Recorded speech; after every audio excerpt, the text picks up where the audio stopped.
So, Emmeline Pankhurst at this time was on release from prison under the Cat and Mouse Act.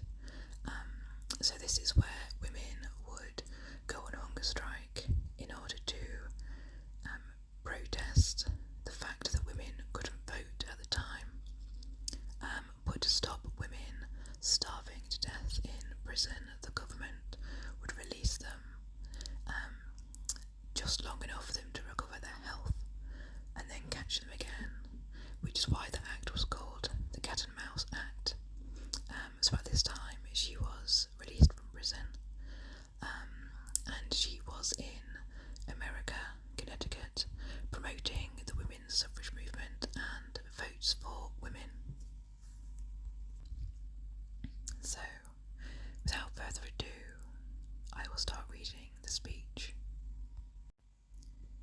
Mrs. Hepburn, ladies and gentlemen, many people come to Hartford to address meetings as advocates in some reform. Tonight, it is not to advocate a reform that I address a meeting in Hartford.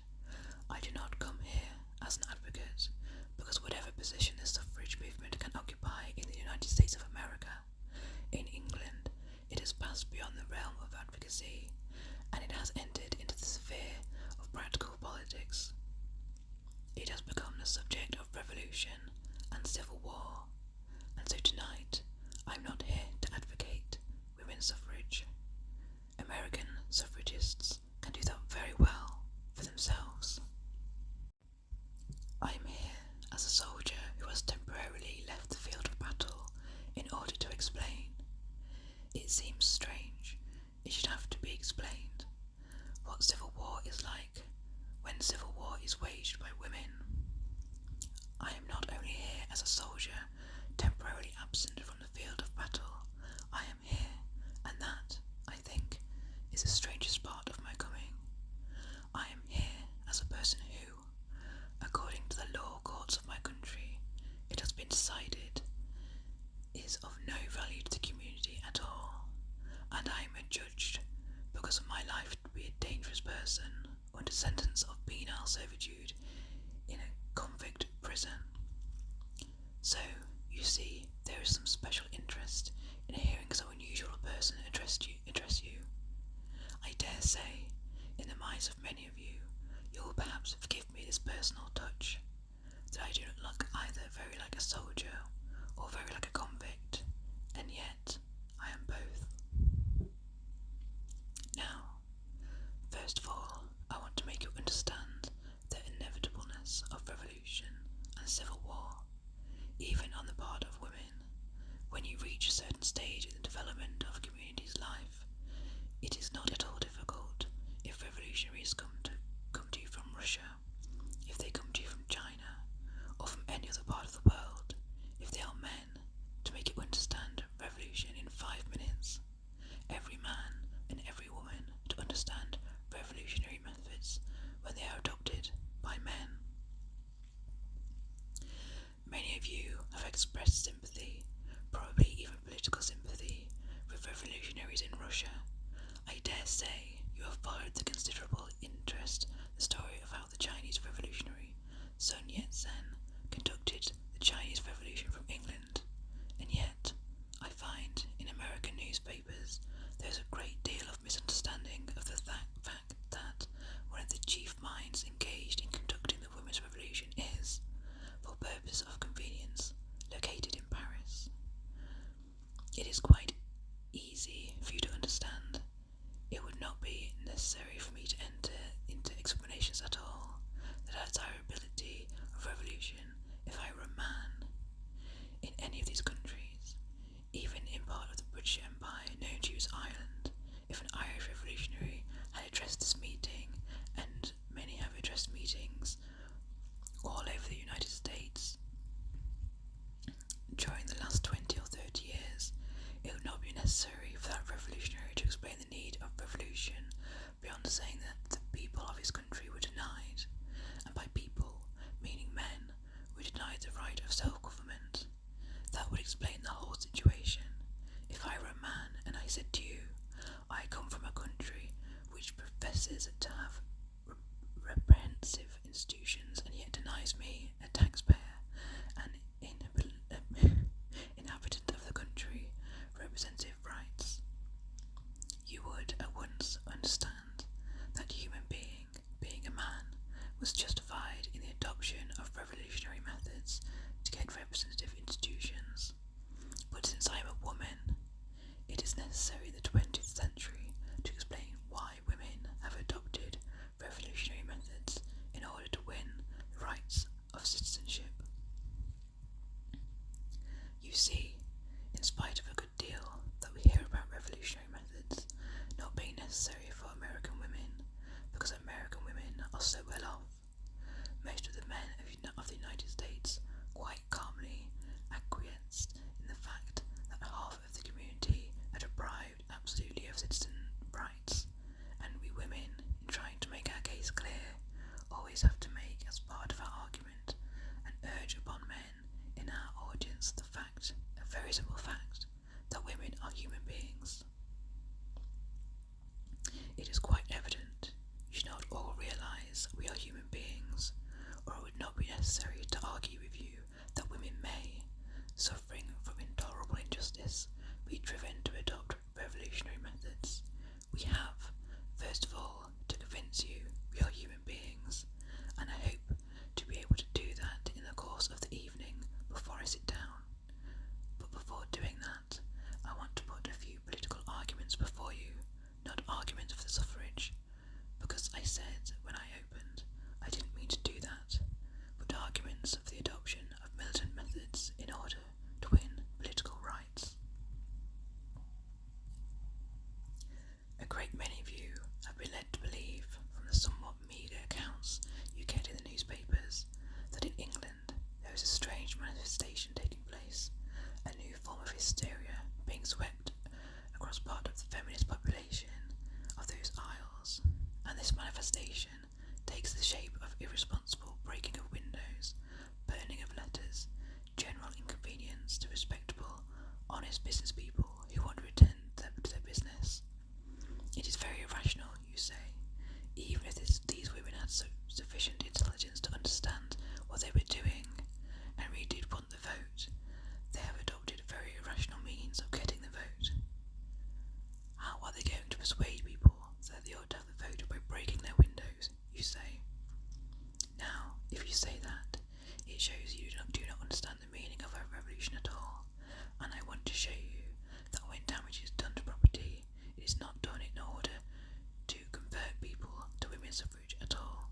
It is a practical, political means, the only means we consider open to voteless persons to bring about a political situation which can only be solved by giving women the vote. Suppose the men of Hartford had a grievance, and they laid that grievance before their legislature, and the legislature obstinately refused to listen to them or to remove their grievance. What would be the proper and constitutional and the practical way of getting the grievance removed? Well, it is perfectly obvious at the next general election, when the legislature is elected, the men of Hartford in sufficient numbers would turn out that legislature and elect a new one, entirely change the personnel of an obstinate legislature, which would not remove their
legislators decided that they must have representation for taxation many years ago, when they felt they couldn't wait any longer, when they had laid out all the arguments before an obstinate British government that they could think of, and when their arguments were absolutely disregarded, when every other means had failed, they began by the Tea Party at Boston, and they went on until they had won the independence of the United States of America. That is what happened in the old days. It is perfectly evident to any local mind that when you have got the vote, by the proper use of the vote in sufficient numbers, by a combination, you can get out of any legislator wherever you want. Or, if you cannot get it, you can send them about their business and choose other people who will be more attentive to your demands. But it is clear to the meanest intelligence that if you have not got the vote, you must either submit to laws, just or unjust, administration, just or unjust, or by the time inevitably comes when you will revolt against that injustice and use violent means to put an end to it.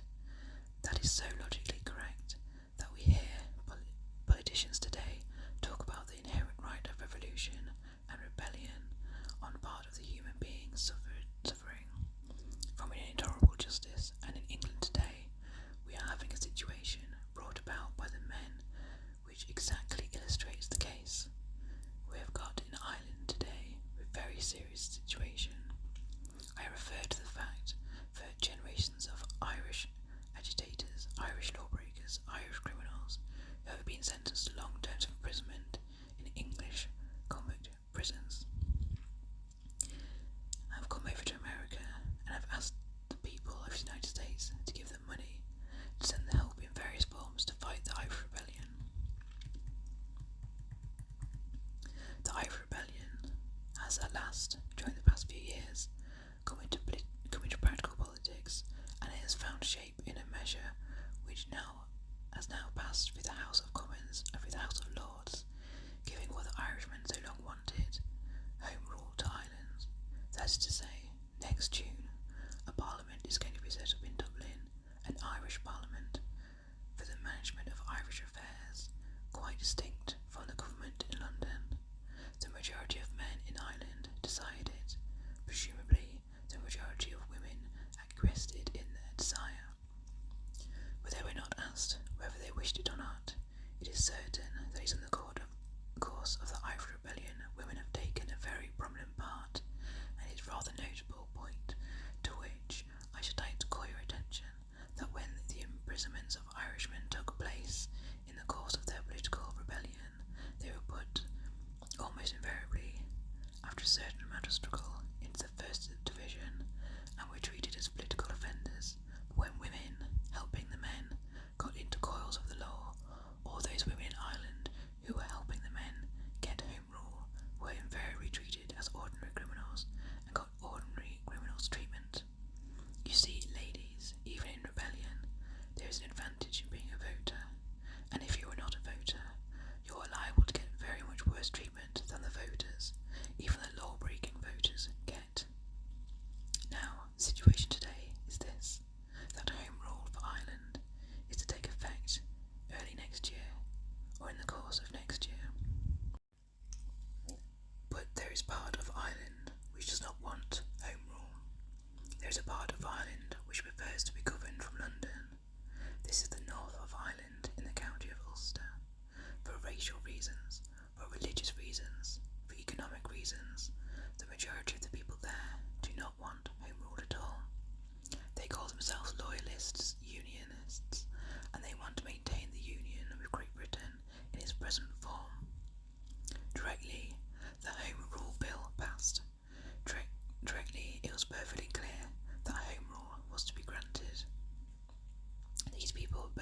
signed the Declaration than did men, considerably more. Well, the last stage of this struggle, and the struggle is coming to a head, is this, that Sir Edward Carson has been making speeches in which he has glorified in having broken the law. He has challenged the British government to arrest him. Arms have been shipped to Ireland, and there is not a club, a young men's club, a working man's club, or the middle class, or the upper classes men's club, where they are not drilling and preparing for civil war. The law has already been broken, because there has been considerable riots in the streets of Belfast, and lives even have been lost.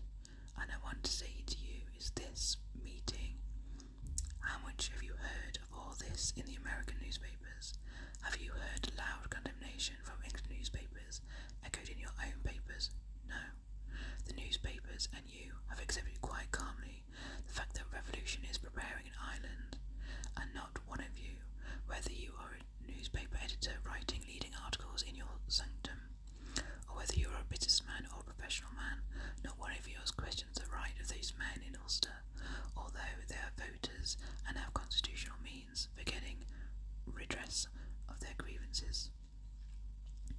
The right of those men to resort to revolution if everything else fails. Well, there is another picture, another contrast I want to draw. We have Sir Edward Carson preaching revolution and justifying bloodshed in defence of what he calls the rights of the manhood of Ulster, the rights of having themselves governed in the way they prefer. He has not hesitated to advocate the shedding of blood, because he says it is quite worthwhile to shed blood of your own and other people's in defence of your citizen rights, in the defence of your having the right to choose the form of government you wish. Sir Edward Carson has not been arrested. Sir Edward Carson has not been charged with conspiracy. Sir Edward Carson has not been sent to jail. He has been making precisely the same kind of speeches that I made up in the month of March last, with this difference, that while he has justified the shedding of human blood in a revolution, I have always said that nothing would bring me to the point of claiming that we should destroy human life in the course of our women's agitation. That is the only distinction between his speeches and mine, that he has advocated and justified the taking of life, where I have always stopped short in my justification at property and inanimate objects. I have always said human life is sacred, and in a woman's revolution we respect human life, and we stop short of injury to human life. Now, to those people who say that women are better treated than men when they break the law, to those people who say there is no need for women, same methods of revolution, I want to draw this contrast. Here is Sir Edward Carson, a man who presumably by his education and training ought to be more respectful of the law than persons who are not either fit to understand the laws or to vote for those who make them. You have Sir Edward Carson, a chartered libertine, going to and fro in England and in Ireland making these speeches, whereas you have me, a woman arrested and charged and sentenced to a long term of penal servitude for doing precisely that, what he has done, although he has not had the justification that I have, because, again, I want to call your attention to the point that Sir Edward Carson and his friends have the vote, and therefore have a legitimate and proper way of getting redress for their grievances, whereas neither I nor any woman have the constitutional means, whatever, and no legitimate, recognised methods for getting redress of our grievances, except the methods of revolution and violence. Well now, I want to argue with you as to whether our way is the right one. I want to explain all these things that you have not understood. I want to make you understand exactly what our plan of campaign has been, because I have always felt that if you could only make people understand, most people's hearts are in the right place, and most people's understandings are sound, and most people are more or less logical. If you could only make them understand. Now, I want to come back to the point where I said, if the men of Hertford had a grievance and had no vote to get their redress, if they felt the grievance sufficiently, and they would be forced to adopt other methods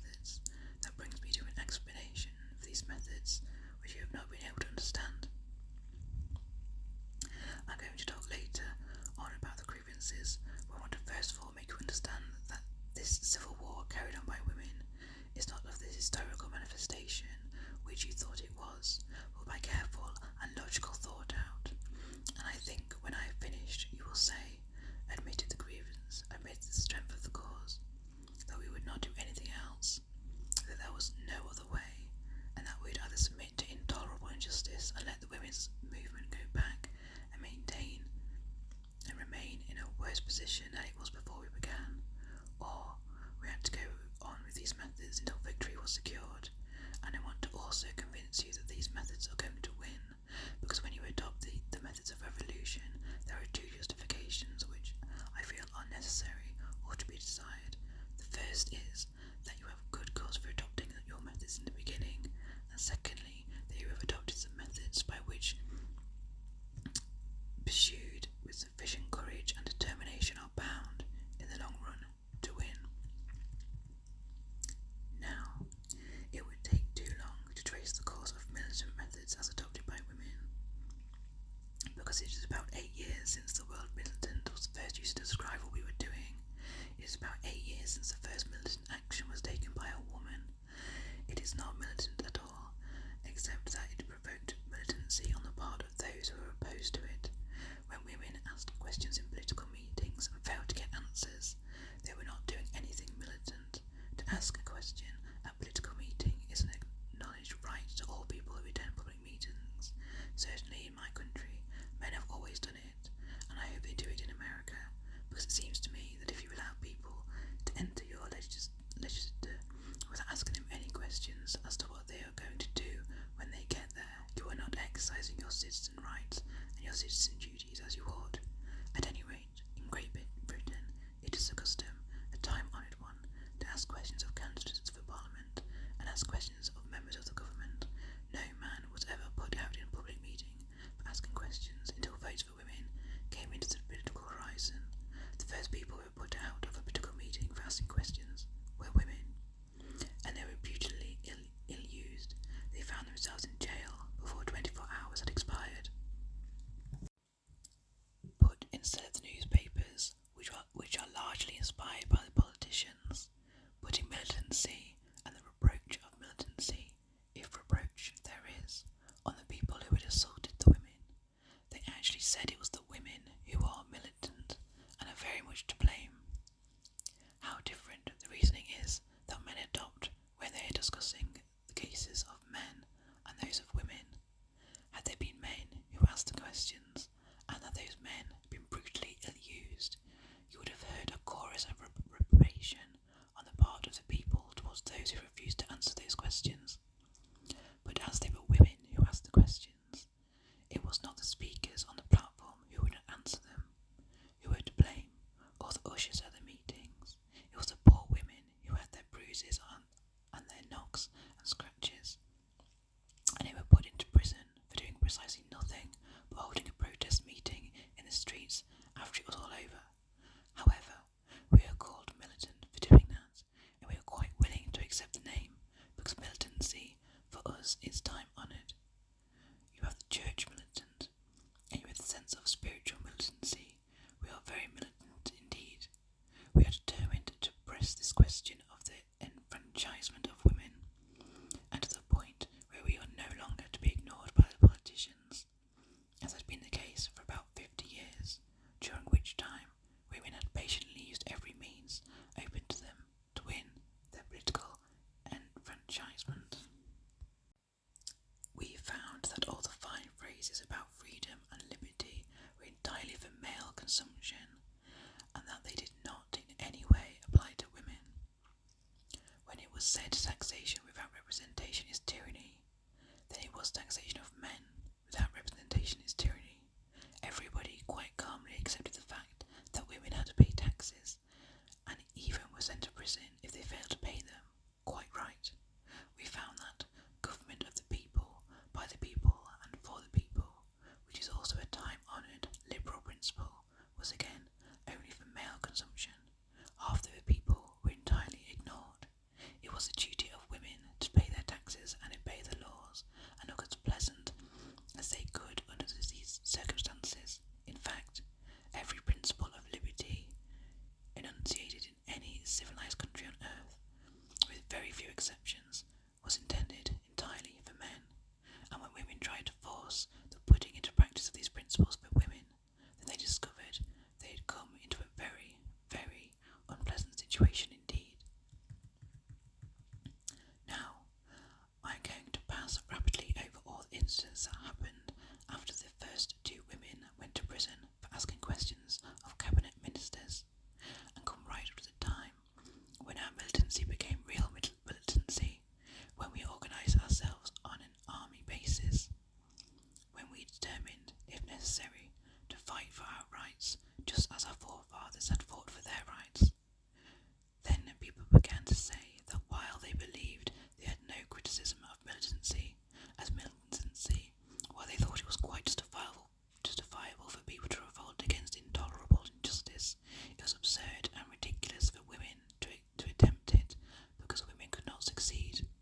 able to see, unlike men in our own country, who are not able to see the wood for the trees. I would like to suggest that if later on, while I'm explaining these matters to you, there comes into the mind of any man or woman in the audience some better plan for getting what we want out of an obstinate government, I'd be thankful and grateful if that person, man or woman, would tell me of some better plan than ours for dealing with the situation. Here we have a political system where no reforms can get into the statute book of the old country unless it is initiated by the government of the country, by the cabinet, by the handful of people who really govern the country. It doesn't matter whether you have practically every member of parliament on your side.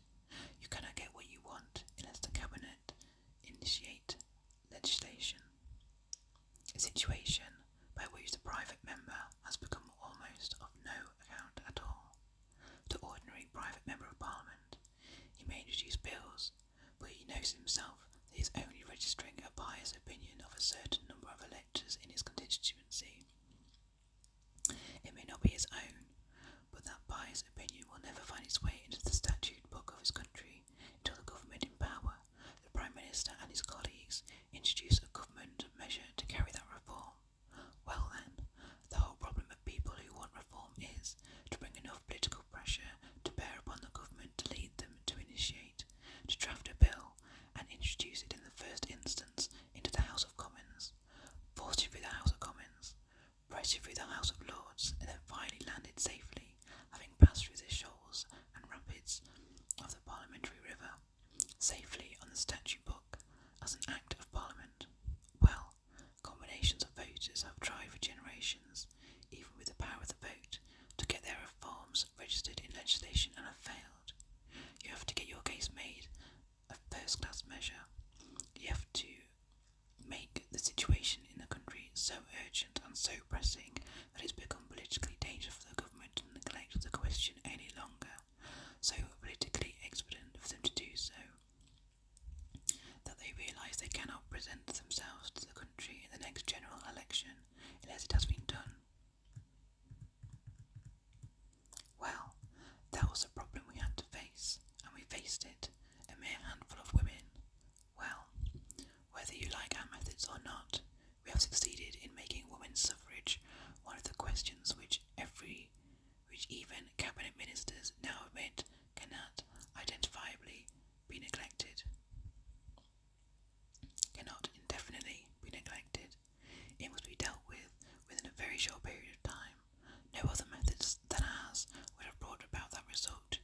You may have sentimental articles in magazines by the Chancellor or the Exchequer, who seem to be able to spare time from his ordinary avocations to write magazine articles telling you that militancy is a drag on the movement for women's suffrage, but our answer to that is, methinks our gentleman doth protest too much, because until militancy became known, neither Mr. Lloyd George, nor any statesman, no, nor any member of Parliament ever thought it was necessary to mention the subject of women's suffrage at all. Now they mention it constantly, to tell us what damage we have done to our cause. They are all urging us to consider the serious position in which we have brought the cause of women's suffrage.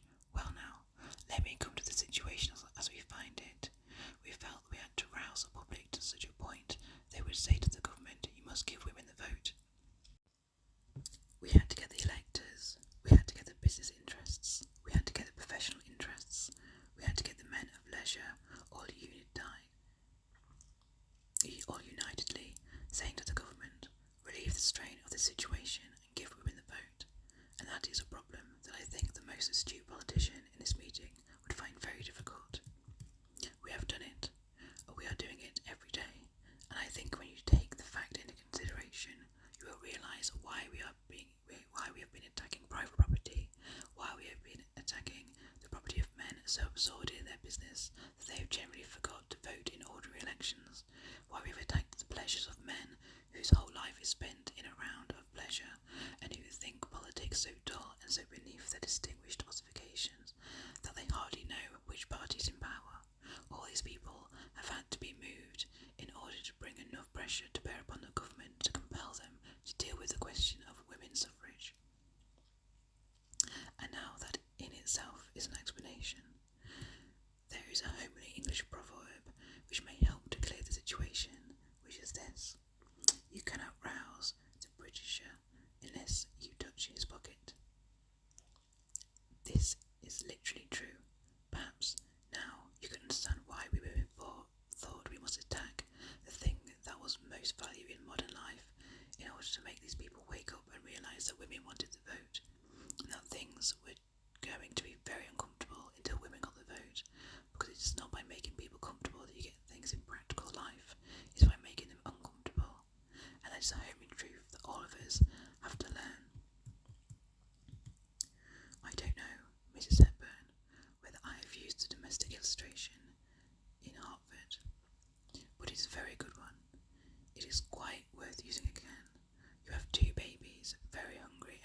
existed on an occasion when a great many windows were broken in London as a protest against a piece of trickery on the part of the government, which will be incredible in 50 years when the history of the movement is read.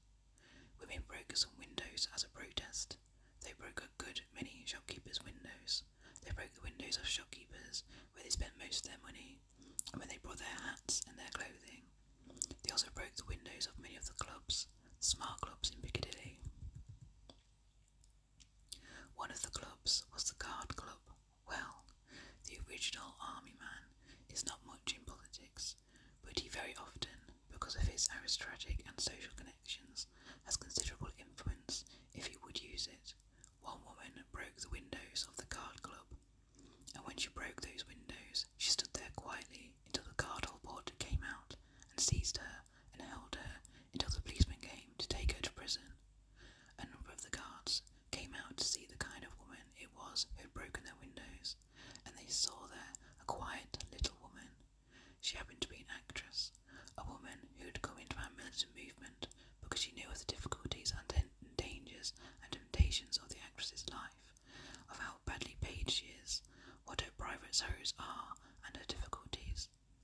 And so she had come into the militant movement to get votes for actresses as quickly as possible, so she thought the vote they could secure better conditions. Some of the guards, I think men who would never know what it was like to earn a living, who knew nothing of the difficulties of a man's life, let alone the difficulties of a woman's life, came out and they said, "Why did you break our windows?" "We have done nothing," she said. "It is because you have done nothing that I have broken your windows." And perhaps, out of that woman's breaking of windows, there has come this new movement of men in my country, where we find distinguished men who fought through the Boer War, drilling down like Sir Edward Carson in Belfast, drilling men in order to form a bodyguard to protect the militant women. Probably that broken window of the Guard Club did a good deal to rouse men to the defence of women and to the injustice of their situation. Well, then the shopkeepers who could not understand why we would break the shopkeepers' windows, why would we alienate the sympathy of the shopkeepers? Well, there is the other side of the question, gentlemen. Why should the shopkeeper alienate the sympathy of their customers by refusing to help them to get political power? Some power to make the condition of women who help to earn the shopkeeper's money by serving in his shop easier it is at the present time. Those women broke shopkeepers' windows, and what was the situation? Just at the beginning of the winter season, when all the new winter hats and coats were being shown, the shopkeepers had to barricade their windows with wood, and no one could see their new winter fashions. Well, there again is an impossible situation. The shopkeeper cannot afford to quarrel with his customers, and we have today far more practical sympathy amongst the shopkeepers of London than we have ever had when we were quiet, gentle, ladylike suffragists, asking nicely for a vote. Well then, there were men of pleasure, or the businessmen who were so busy earning money during the week that all they could think of when the week came to the end was recreation. And the great recreation in England today is playing golf. Everywhere on Saturday you see men streaming away into the country for the weekend to play golf. So they monopolise the golf links, that they have made a rule that enough of the ladies play golf all the week. The golf links are entirely reserved for men on Saturday and Sunday. And you have this spectacle of the exodus of men from London into the country to fill up the weekend with playing golf. They are not ladies putting their heads together to think how best they can govern the country for you, what good laws they can make for you and for the world. They are there, all of them, getting their health, and do not blame them for it at the weekend. Well, we attacked the golf links. We wanted to make them think, and if you've been to London and taken a Sunday paper,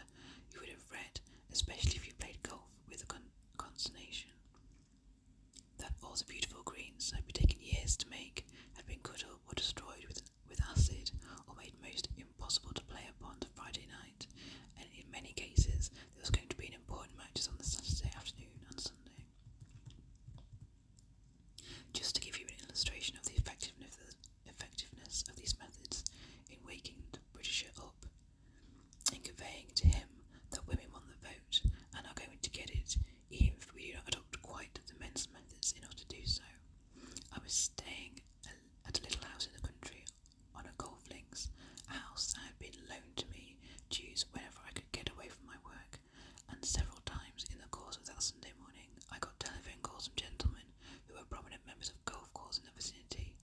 It so happened that the golf links where I was spending the weekend had not been touched. Those links had been respected because some of the prominent women suffragettes happened to be members of the club, and those women who destroyed the greens, I don't know who they were, but it was no doubt done by women, spared the links where these women, whom they admired and respected, played. Well, then that morning I was rung up over and over again by excited gentlemen who begged that these golf links should be spared, saying, I don't know whether your followers know that we were all suffragists. On our committee, we are entirely in favour of women's suffrage, and I said, well, don't you think you'd better tell Mr. Arcoswith so? Because if you're suffragists and do nothing, naturally, you will only add to the indignation of the women. If you really want your golf links spared, you had better imitate to Mr. Asquith that you think it's high time he put his principles into practice and give the women the vote. There was another gentleman who rang up and said, the members of our committee, who are all suffragists, are seriously considering turning all the women members out of the club.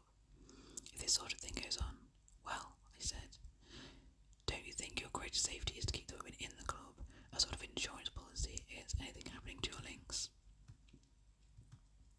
But this experience will show you that if you really want to get anything done, it is not so much a matter of whether you alienate sympathy. Sympathy is a very unsatisfactory thing, if not a practical sympathy. It does not matter to the practical suffragist whether she alienates sympathy. That is never of any use to her. What she wants is to get something practical done, and whether it is done out of sympathy, or whether it's done out of fear, or whether it's done because you want it to be comfortable again, and not to be worried in this way, doesn't particularly matter so long as you get it. We had enough of the sympathy for 50 years. It never brought us anything, and we'd rather have an angry man going to the government and saying, my business is interfered with and I won't submit to it being interfered with any longer because you won't give women the vote, than to have a gentleman come to our platforms year in, year out and talk about his ardent sympathy with women's suffrage. Now then, let me come to the more serious matters and to some of the more recent happenings. You know, when you have war, many things happen that all of us deplore. We fought a great war not very long ago in South Africa. Women were expected to face with equanimity the loss of those dearest to them in warfare. They were expected to submit to being impoverished. They were expected to pay the war tax exactly like the men for a war about which the women were never consulted at all. When do you think of the object of that war really makes some of us feel very indignant at the hypocrisy of some of our critics. That war was fought ostensibly to get equal rights for all whites in South Africa. The whole country went wild. We had a disease which was called Mafeka, because when the victory of Mafeking was declared, everyone in the country, except a few people who tried to keep their heads steady, went absolutely mad with gratification at the sacrifice of thousands of human beings in the carrying of that war. That war was fought to get votes for white men in South Africa a few years sooner than they would have had it under existing conditions. And that was justified on those grounds, to get a voice in the government of South Africa for men who would have had that voice in 5 or 6 years if they had waited. That was considerably ample justification for one of the most costly and bloody wars of modern times. Very well, then, when you have warfare, things happen. People suffer. The non-combatants suffer as well as the combatants. And so it happens in civil war. When your forefathers threw the tea into the Boston Harbour, a good many women had to go without their tea. It has always been seen to me an extraordinary thing that he did not follow it up by throwing the whiskey overboard. You sacrificed the women, and there was a good deal of warfare for which men take a great deal of glorification, which has involved more radical sacrifice on women than it has on any man. It has always been so. The grievances of those who have got power, the influence of those who have got power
base at Arunpol, because during the whole of that siege, in the course of which thousands of people were killed and houses were shelled and destroyed, telegraphic communication was continuous the whole time.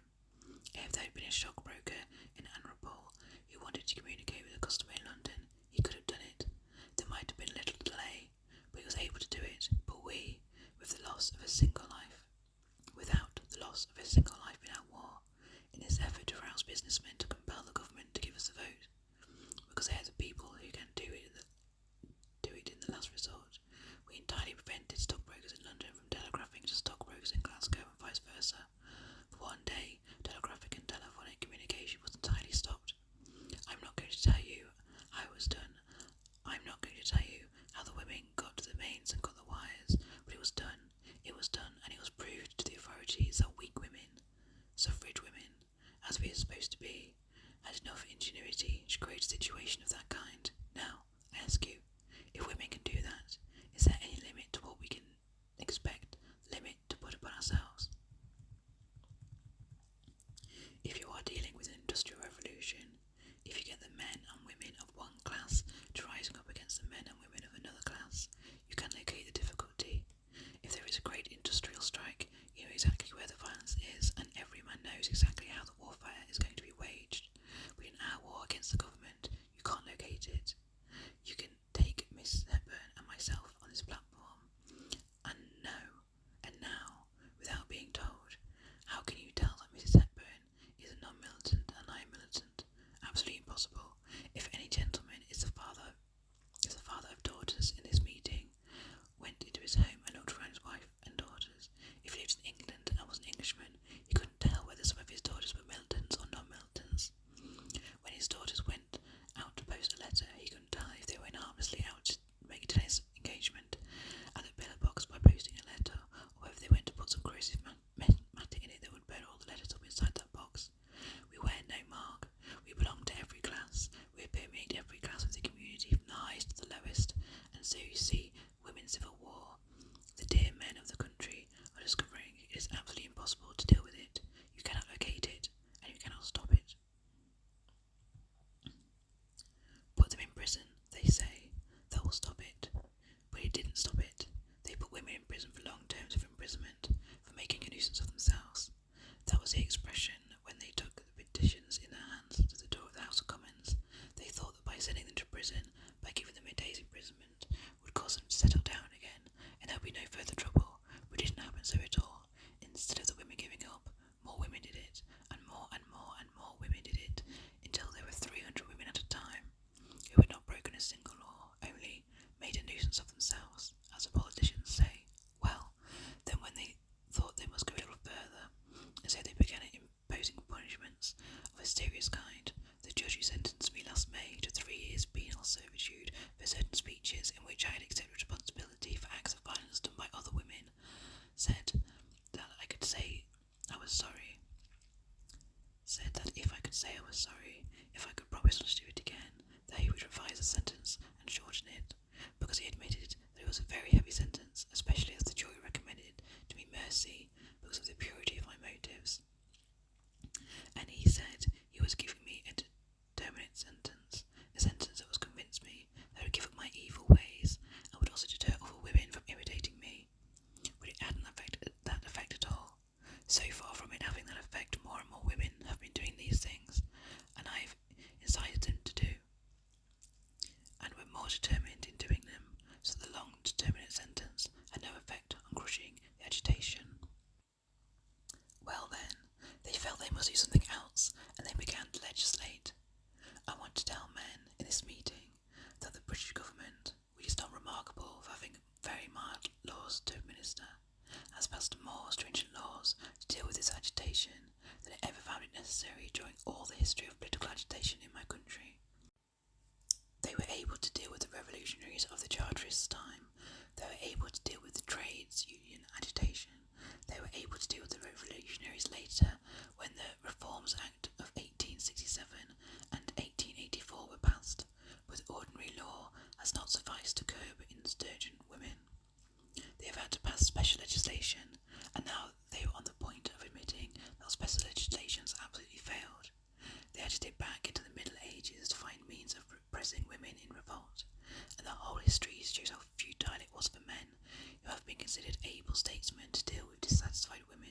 determined to win their citizenship, and they will not submit to the government until their consent is obtained.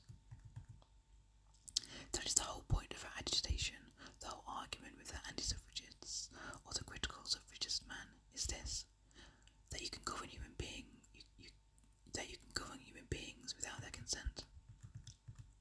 They have said to us, government rests upon force. The women haven't force, so they must submit. Well, we are showing them that government does not rest upon force at all. It rests upon consent. As long as women consent to be unjustly governed, they can be. But directly women say, we withhold our consent, we will not be governed any longer, so long as government is unjust. Not by the forces of civil war can you govern the very weakest women. You can kill that woman, but she escapes you then. You cannot govern her. And that is, I think, the most valuable demonstration we have been making to the world. We have been proving that our own person, that government does not rest upon force, it rests upon consent. As long as people consent to government, it's perfectly easy to govern. But directly they refuse, then no power on earth can govern a human being, however feeble, who withholds his or her consent. And all of the strange happenings that you have read about over here have been manifestations of a refusal to consent on the part of women. When they put us in prison at first, simply for taking petitions, we submitted. We allowed them to dress us in prison clothes. We allowed them to put us in solitary confinement.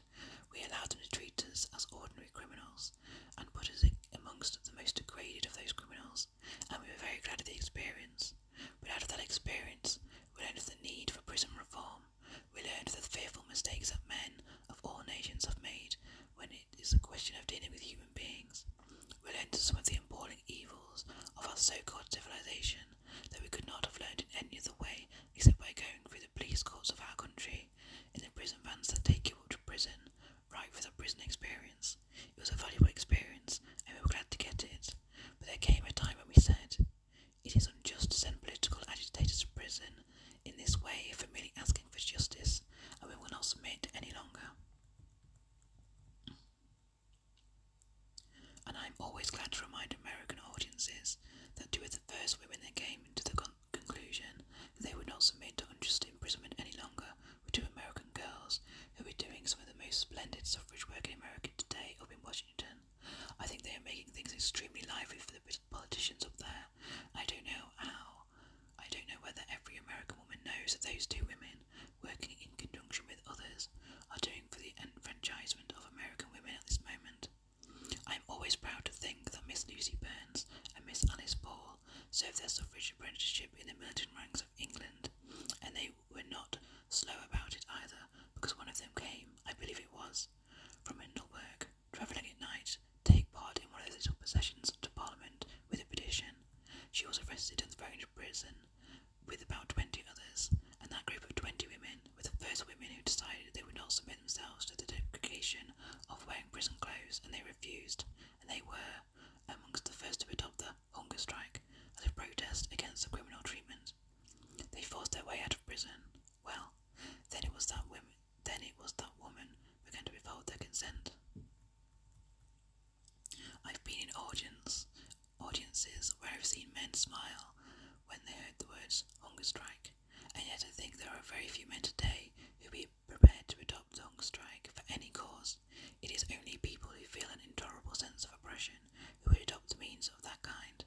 I know of no people who did it before us except revolutionaries in Russia, who adopted the hunger strike against intolerable prison conditions. Well, our women decided to terminate those unjust sentences at the earliest possible moment by their terrible means of hunger strike.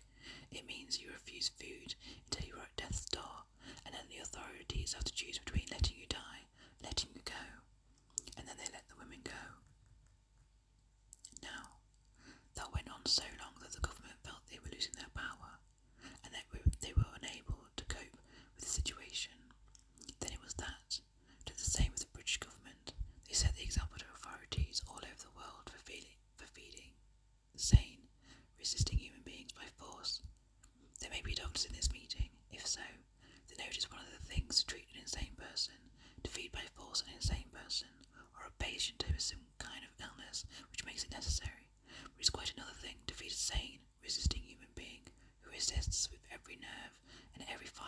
everybody with the indignity of the outrage of forceful feeding.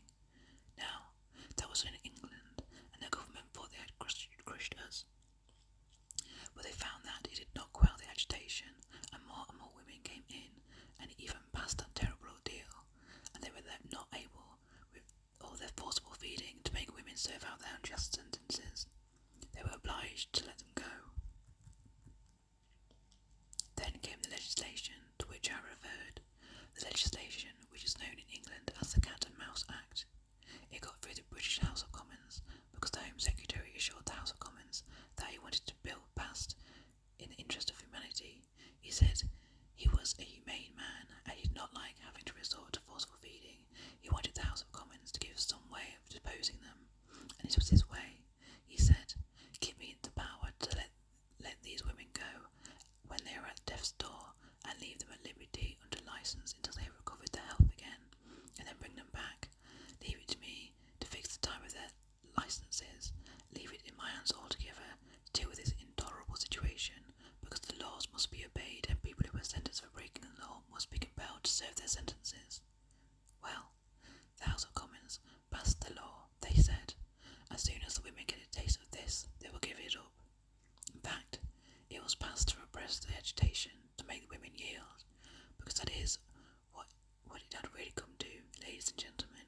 It had come to a battle between the women and the government, as to who shall yield first, whether they will yield and give us a vote, or whether we will yield over agitation.